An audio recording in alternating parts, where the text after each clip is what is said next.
નમસ્કાર વિદ્યાર્થી મિત્રો, બુકબર્ડ યુટ્યુબ ચેનલમાં આપ સૌ વિદ્યાર્થી મિત્રોનું હાર્દિક સ્વાગત કરું છું. આજે આપણે જોઈએ 25 જૂન 2020ના રોજ અતિ મહત્વના પ્રશ્નો. તેમાં આપણે ચર્ચા કરીએ પહેલા આપણે ચર્ચા કરીશું 24 જૂન 2020ના રોજ જે ક્વેશ્ચન પૂછવામાં આવ્યા હતા તેના વિશે આપણે ડિસ્કસ કરીએ. તો જે ક્વેશ્ચન પૂછવામાં આવ્યા હતા તેના રાઈટ આન્સર કયા છે? રશિયા બીજા વિશ્વયુદ્ધમાં પોતાના વિજયની 75મી વર્ષગાંઠની ઉજવણી કરે છે. તો એ નિમિત્તે ગઈકાલે એટલે કે 24 જૂન 2020ના રોજ જે એક વિજય પરેડ યોજવામાં આવી હતી તેમાં ભારતના કેટલા જવાનોને આમંત્રણ કરવામાં આવ્યા હતા? તો ભારતના 75 સૈનિકોને આમંત્રણ કરવામાં આવ્યું હતું. હવે ત્યારે જે આપણે વિડીયોમાં અગાઉ વાત કરી હતી ત્યારે પણ એક તમને ટ્રીક આપી હતી કે 75મી વર્ષગાંઠ છે એટલા માટે થઈને ભારતના 75 સોલ્જરને અહીંયા ઇન્વાઇટ કરવામાં આવ્યા હતા. દેશના કયા એકમાત્ર શહેરને નેશનલ કેપિટલ ઓફ ઇન્ડિયાનો એવોર્ડ મળ્યો છે? તો આ નેશનલ કેપિટલ ઓફ ઇન્ડિયાનો એવોર્ડ મળ્યો છે રાજકોટને. 75મી યુએન જનરલ એસેમ્બલીના અધ્યક્ષ તરીકે કોની નિમણૂક કરવામાં આવી છે? 75મી યુએન જનરલ એસેમ્બલી છે તેના અધ્યક્ષ તરીકે તુર્કના વ્યક્તિ કે જે વોલ્કન બોઝકીની નિમણૂક કરવામાં આવી છે. વિશ્વ યોગ દિવસ નિમિત્તે ગુજરાત રાજ્યના યોગ બ્રાન્ડ એમ્બેસેડર તરીકે લજ્જા દેસાઈની નિમણૂક કરવામાં આવી છે. એફએટીએફનું પૂરું નામ? તો એફએટીએફનું પૂરું નામ થાય છે financial action task force. Financial action task force એનું પૂરું નામ થાય છે. તો દરેક મિત્રોએ ઘણા બધા મિત્રોએ રાઈટ આન્સર આપ્યો છે. તેમાંથી આપણે જે રેન્ડમલી સિલેક્ટ કરીએ સાગર ગોયલ, ગૌરવ કટારિયા, ઉમંગ પુરાણી, નિધિ દલસાણિયા, શારદાબેન ચૌધરીએ એમણે એક રિક્વેસ્ટ કરી છે તે પણ આપણે ધ્યાને લઈએ છીએ. સાગર ગોયલ છે એમણે આન્સર આપ્યો છે. દરેક મિત્રો રાઈટ આન્સર આપ્યા છે, પરફેક્ટ આન્સર આપ્યા છે. એમણે કહ્યું સાગર ગોયલ એમણે કહ્યું છે પ્રાઉડ ઓફ માય સિટી એટલે કે કદાચ એવો રાજકોટથી હશે. ચલો શારદાબેન ચૌધરી છે એમણે કહ્યું છે કે સાહેબ મારું મંતવ્ય છે કે બુકબર્ડ આટલી મહેનત કરે જ છે તો મહિનાના અંતમાં 1-2 કલાકનું મેરેથોન સાંપ્રત પ્રવાહનું સેશન થઈ જાય. તો આપની જે વિનંતી છે, રિક્વેસ્ટ છે, એક મંતવ્ય છે એ ધ્યાને લઈએ છીએ. અને આપ દરેક મિત્રોને કહું છું કે આપને જે પણ કોઈ એવો ટોપિક હોય કે આ ટોપિક વિશે આપ ભણવા માંગો છો, સમજવા માંગો છો, આપનો ડાઉટ ક્લિયર કરવા માંગો છો તો એ ચાહે કોઈ પણ ટોપિક હોય એ ટોપિક તમે કમેન્ટમાં આન્સર જણાવી શકો છો, જેના વિશે આપણે સમયાંતરે અને જે પ્રકારે વધુ રિક્વેસ્ટ આવી છે એને ધ્યાને લઈ આપણે અવશ્ય વિડીયો બનાવીશું. એ સિવાયના જે અન્ય મિત્રો છે તેમાં પણ જોઈએ આપણે તો નરેન્દ્ર પ્રજાપતિ, તળવી પાર્થ, ઉર્વશી પરમાર, જેઠવા શૈલેષ આ દરેક મિત્રોએ પણ રાઈટ આન્સર આપ્યો છે. જેઠવા શૈલેષ એમણે આન્સર આપ્યો છે કે ભારતના ફર્સ્ટ લોકપાલ, પ્રથમ જે લોકપાલની નિમણૂક થઈ છે તે છે પિનાકી ચંદ્ર ઘોષ.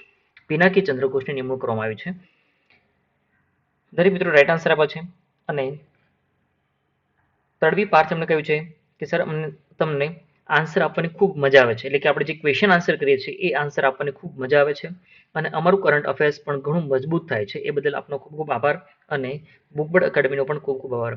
મિત્રો એટલા માટે જ આપ દરેક મિત્રોને જે રિક્વેસ્ટ હતી કે સર ક્વેશ્ચનને અંતે એટલે કે આપણે જે સેશન ભણીએ છીએ એના અંતે ક્વેશ્ચન આન્સર કરવામાં આવે જેથી કરીને રિપીટ થશે અને એના રિપીટના આધારે કદાચ જો આ ક્વેશ્ચન એક્ઝામમાં આવશે તો તમે સારી રીતે યાદ કરી શકશો અને એ બદલ તમને માર્ક્સ પણ સારા મળી શકે. ચલો આજના જે કરંટ અફેર્સના ટોપિક છે તેના પર આપણે ચર્ચા કરીએ. સુપર કમ્પ્યુટરનો રેકોર્ડ રાખતી સંસ્થા ટોપ 500 મુજબ વિશ્વનું સૌથી ઝડપી સુપર કમ્પ્યુટર કે જેનું નામ છે ફુગાકુ આ કયા દેશે બનાવ્યું છે? અહીંયા આપણે બે વસ્તુ યાદ રાખવાની છે કે આ સુપર કમ્પ્યુટરનો જે રેકોર્ડ રાખે છે તે કઈ સંસ્થા છે? તો એ સંસ્થા છે ટોપ 500 અને આ સંસ્થા ક્યાં આવેલી છે? તો યુએસએમાં આવેલી છે, અમેરિકા ખાતે આવેલી છે. હવે આ સૌથી સુપર કમ્પ્યુટર એનું નામ છે ફુગાકુ. ફુગાકુ આ નામ છે અને એ કયા દેશનું છે? તો જાપાનનું છે. તો અમુક જે નામ હોય છે એ નામ ઉપરથી તમે અંદાજ લગાવી શકો કે ઓપ્શનમાં કયો આન્સર આપ્યો છે, ઓપ્શન આપ્યો છે એના પરથી તમે નક્કી કરી શકો આ ફુગાકુ. તો આવા જે વર્ડ હોય છે એ કોણ હોય છે? ચીનના યા તો જાપાનના. તો અહીંયા બંને ઓપ્શન આપેલા છે તો કન્ફ્યુઝ થઈ શકો એટલા માટે આપણે યાદ રાખવું છે જાપાનનું આ કમ્પ્યુટર છે. ચલો તેમાં આપણે જોઈએ અમેરિકા ખાતે જે સંસ્થા આવેલી છે તે ટોપ 500 એમણે એક લિસ્ટ જાહેર કર્યું છે. આ લિસ્ટ જાહેર કર્યું છે એના મુજબ સૌથી ઝડપી સુપર કમ્પ્યુટરમાં જે લિસ્ટ આપ્યું છે તેમાં જાપાનનું ફુગાકુ આ પ્રથમ સ્થાને છે. જે ફુગાકુ કમ્પ્યુટર સુપર કમ્પ્યુટર છે એ પ્રથમ સ્થાને છે. ટોપ 500 દ્વારા ફાસ્ટેસ્ટ 500 કમ્પ્યુટરનું વર્ષમાં 2 વખત લિસ્ટ જાહેર કરવામાં આવે છે. અત્યાર સુધી પ્રથમ ક્રમે કયું હતું? તો આઈબીએમનું જે કમ્પ્યુટર છે એનું એક કમ્પ્યુટર હતું સમિટ. તે હવે સેકન્ડ ક્રમે જતું રહેશે. અત્યાર સુધી સમિટ ફર્સ્ટ નંબર પર હતું પરંતુ હવે ફુગાકુ આવ્યું છે એ પ્રથમ સ્થાને છે એટલે જે પહેલું સમિટ હતું હવે એ સમિટ હવે સેકન્ડ ક્રમે જયું છે. ફુગાકુની ક્ષમતા જોઈએ તો 415.5 પેટાફ્લોપની છે એટલે કે 1 સેકન્ડમાં આ કમ્પ્યુટર 4.15 લાખ અબજ ગણતરી કરી શકે છે IBM નું જે સમિટ હતું કમ્પ્યુટર સુપર કે જે હાલ હવે સેકન્ડ ક્રમે છે, તેની કેપેસિટી કેટલી છે? તો એની ક્ષમતા છે 125 પેટાફ્લોપની ક્ષમતા છે. જાપાનની કંપની કુજિત્સુ અને સરકારી સંસ્થા રિકેને મળીને આ કમ્પ્યુટર તૈયાર કર્યું છે. ટોપ 500 ના લિસ્ટમાં ભારતના 2 સુપર કમ્પ્યુટર છે અને ગયા વર્ષે 9 સામેલ થયા હતા. આ વર્ષે કેટલા સામેલ થયા છે? 2 સુપર કમ્પ્યુટર સામેલ થયા છે, પરંતુ ગયા વર્ષની યાદીમાં જોઈએ તો ગયા વર્ષે કુલ 9 કમ્પ્યુટર સામેલ થયા હતા, જેમાં IMD ખાતે આવેલો પ્રત્યુષ એ 67માં ક્રમે છે અને national centre for media range weather forecasting જે નોઈડા ખાતે આવેલું છે તે છે 120માં ક્રમે છે. ટોપ 500માં ત્રીજા ક્રમાંક પર સિયેરા કે જે અમેરિકાનું છે, અને આ લિસ્ટમાં સૌથી વધુ કમ્પ્યુટર કોના છે? તો ચીનના સૌથી વધુ કમ્પ્યુટર છે.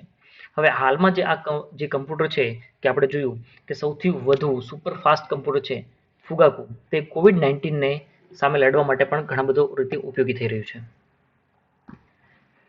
કઈ ગુજરાતી ફિલ્મની કાન્સ ફિલ્મ ફેસ્ટિવલ માટે પસંદગી કરવામાં આવી છે? કાન્સ ફિલ્મ ફેસ્ટિવલમાં કઈ એક ગુજરાતી ફિલ્મ છે તેની પસંદગી કરવામાં આવી છે? તો આપણો આન્સર થશે હેલ્લારો.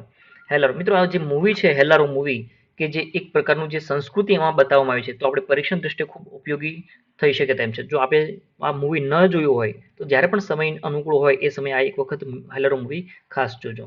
તેમાં જે મંજરીનું પાત્ર ભજવું છે, એ મંજરીનું પાત્ર કોણે ભજવું છે તે તમારે કમેન્ટ બોક્સમાં આન્સર આપવાનો છે. ચલો, તેમાં આપણે જોઈએ. તાજેતરમાં હેલ્લારો ફિલ્મની કાન્સ ફિલ્મ ફેસ્ટિવલ માટે પસંદગી કરવામાં આવી છે. ઉપરાંત એક મરાઠી ફિલ્મ છે માયઘાટ, એની પણ પસંદગી કરવામાં આવી છે. પરંતુ આપણે જે ક્વેશ્ચન પૂછ્યો હતો એ ક્વેશ્ચન હતો ગુજરાતી ફિલ્મ. તો અહીંયા ઘણી વખત કન્ફ્યુઝ કેવી રીતે થશો કે અહીંયા જે ઓપ્શન આપ્યા છે હેલ્લારો અને માયઘાટ, બંને તો એ કાન્સ ફિલ્મ ફેસ્ટિવલ માટે પસંદગી પામી છે, પરંતુ આપણે ક્વેશ્ચનમાં શું પૂછ્યું કે ગુજરાતી ફિલ્મ, તો ગુજરાતી ફિલ્મ આવશે હેલ્લારો, પણ માયઘાટ જે મૂવી છે તે છે મરાઠી મૂવી છે. સૂચના અને પ્રસારણ મંત્રી પ્રકાશ જાવડેકરે કાન્સ ફિલ્મ માર્કેટ 2020માં ભારતીય પેવેલિયનનું ઓનલાઈન ઉદ્ઘાટન કર્યું હતું, જે આપણે ઓલરેડી ગઈકાલે વાત કરી ચૂક્યા. અને તેમાં એમણે જણાવ્યું હતું કે સરકારે દેશમાં ઇન્ટરનેશનલ ફિલ્મોના શૂટિંગ માટે જલ્દીથી પરવાનગી આપવા માટેના ફિલ્મ સુવિધા કેન્દ્રની પણ પહેલ કરી છે. 66માં નેશનલ એવોર્ડ છે તેમાં હેલ્લારોને સર્વશ્રેષ્ઠ ફીચર ફિલ્મ પુરસ્કાર આપવામાં આવ્યો હતો, અને ગુજરાતી ફિલ્મ રેવા એને બેસ્ટ ગુજરાતી ફિલ્મનો એવોર્ડ પણ આપવામાં આવ્યો હતો. તાજેતરમાં ઉત્તર પૂર્વ રાજ્યોમાં આરોગ્ય સુવિધાઓની વૃદ્ધિ માટે કેન્દ્ર સરકારે કેટલા કરોડ રૂપિયાની ફાળવણી કરી છે?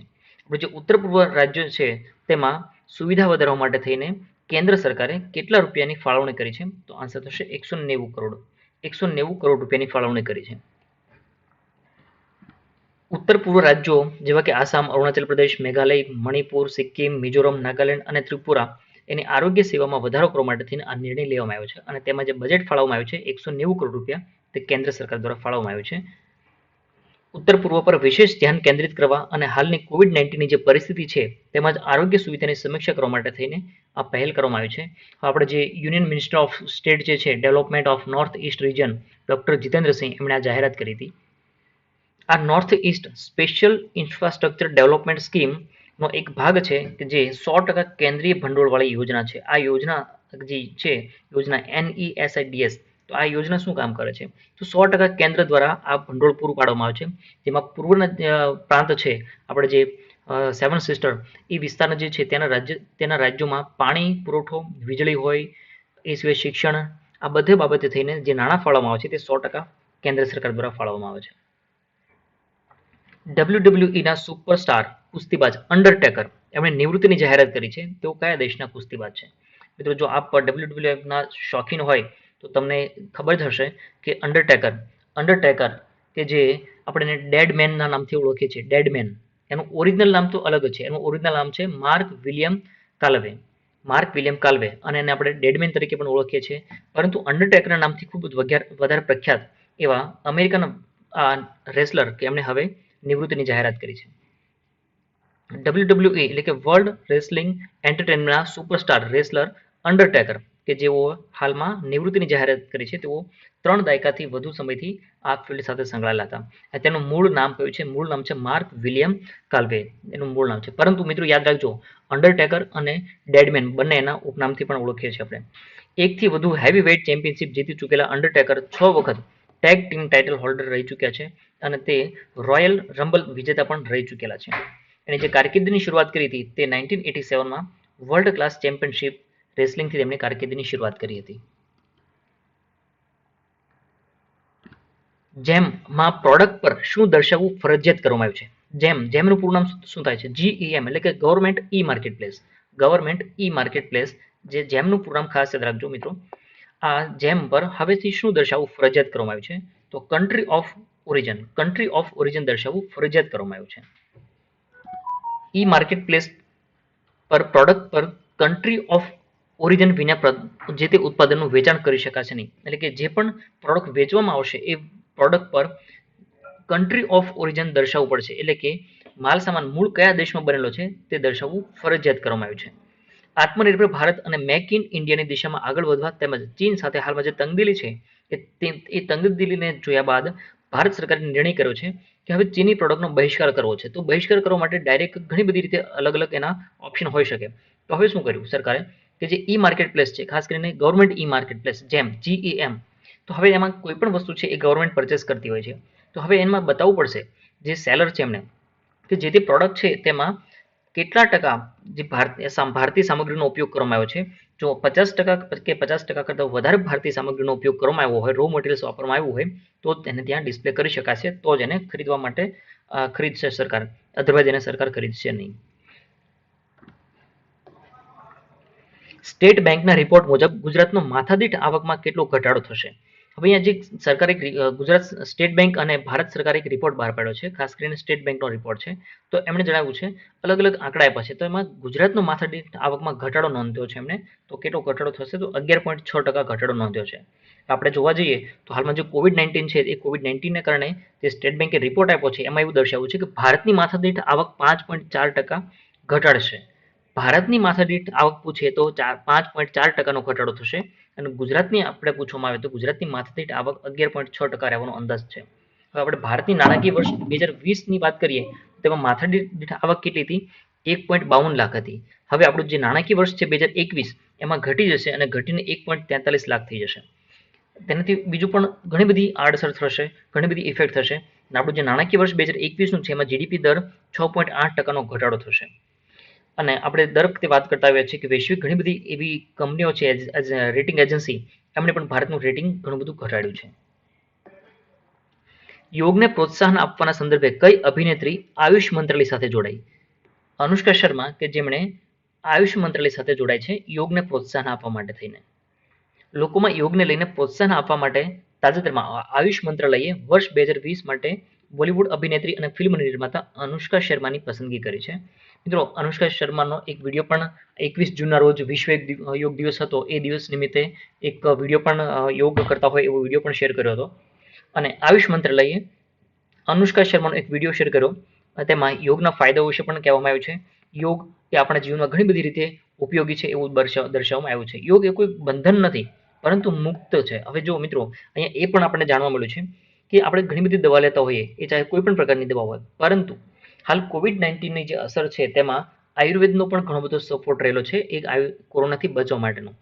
એઝ એ વિદ્યાર્થી તરીકે જો તમે રોજ અડધો કલાક તમે યોગા અથવા તો મેડિટેશન કરતા હશો તો તમારી યાદશક્તિ અને જે તમારી એક એવું કહી શકાય ને કે એકાગ્રતા એ ખૂબ સારી વધશે.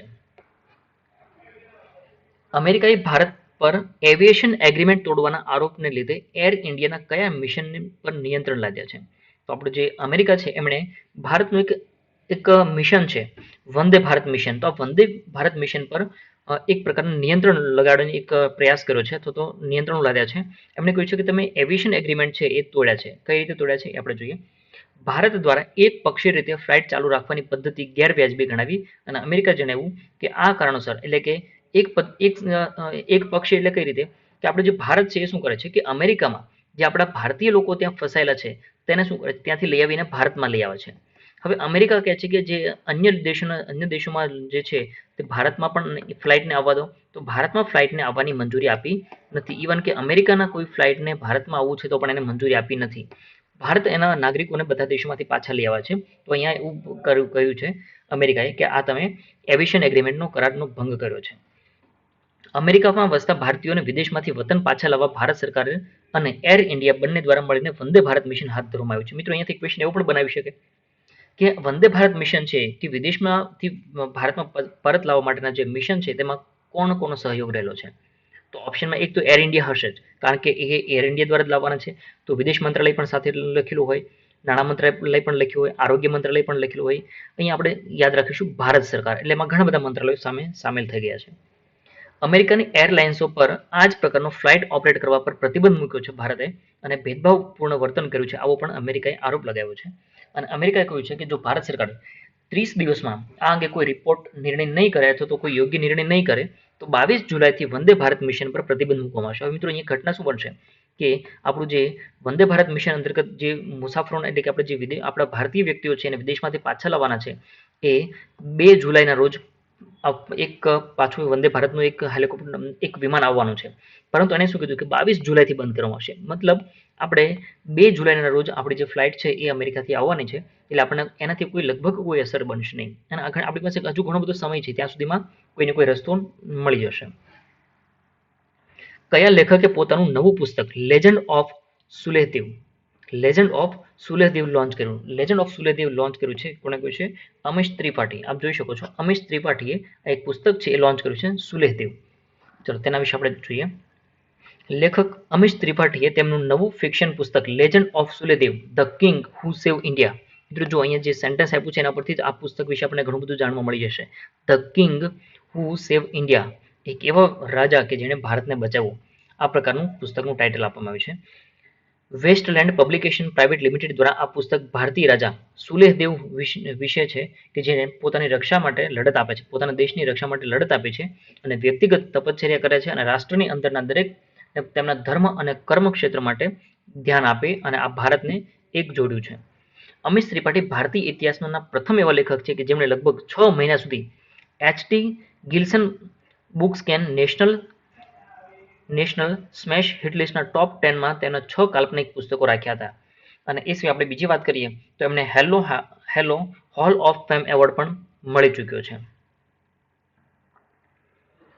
તાજેતરમાં Indian financial technology and allied સર્વિસના અધ્યક્ષ તરીકે કોની નિમણૂક કરવામાં આવી? તો ટી રવિશંકરની નિમણૂક કરવામાં આવી છે. તાજેતરમાં Indian financial technology and allied સર્વિસના નવા અધ્યક્ષ તરીકે ટી રવિશંકરની નિમણૂક કરવામાં આવી છે. ટી રવિશંકરની નિમણૂક કરવામાં આવી છે. અને અન્ય જે વ્યક્તિ છે ડોક્ટર એન રાજેન્દ્રન, એમને તેના એટલે કે આ જે છે IFTAS એટલે કે Indian financial technology and allied service, એમના CEO એટલે કે ચીફ એક્ઝિક્યુટિવ ઓફિસર તરીકે નિમણૂક કરવામાં આવે છે. હાલમાં જે આ ટી રવિશંકર છે એ રિઝર્વ બેંક ઓફ ઇન્ડિયામાં પેમેન્ટ સિસ્ટમ ઇન્ફોર્મેશન ટેકનોલોજી અને એક્ઝિક્યુટિવ ડિરેક્ટર તરીકે પણ સેવા આપી રહ્યા છે. આ જે IFTAS છે એ RBIની માલિકીની એક પેટા કંપની છે.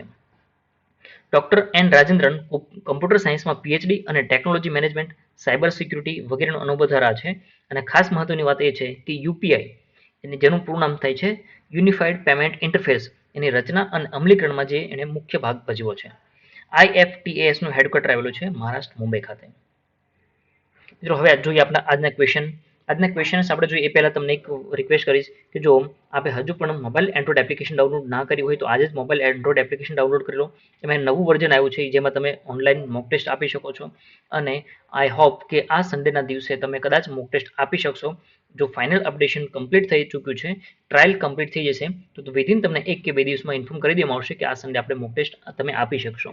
અધરવાઇઝ જે મોક ટેસ્ટનું મોડ્યુલ છે એ મોક ટેસ્ટનું મોડ્યુલ ફીચર્સ આવી ગયું છે. તમારે જો એપ્લિકેશન ડાઉનલોડ ના કરી હોય તો એપ્લિકેશન ડાઉનલોડ કરી લો, અને એપ્લિકેશન ડાઉનલોડ કરેલી છે તો તેને અપડેટ કરી દો જેથી તમને આ નવું ફીચર્સ તેમાં મળી શકશે. હવે આપણે જોઈએ આજના ક્વેશ્ચન. કાન્સ ફિલ્મ માર્કેટ 2020માં વર્ચ્યુઅલ ઇન્ડિયા પેવેલિયનનું ઉદ્ઘાટન કોના દ્વારા કરવામાં આવ્યું?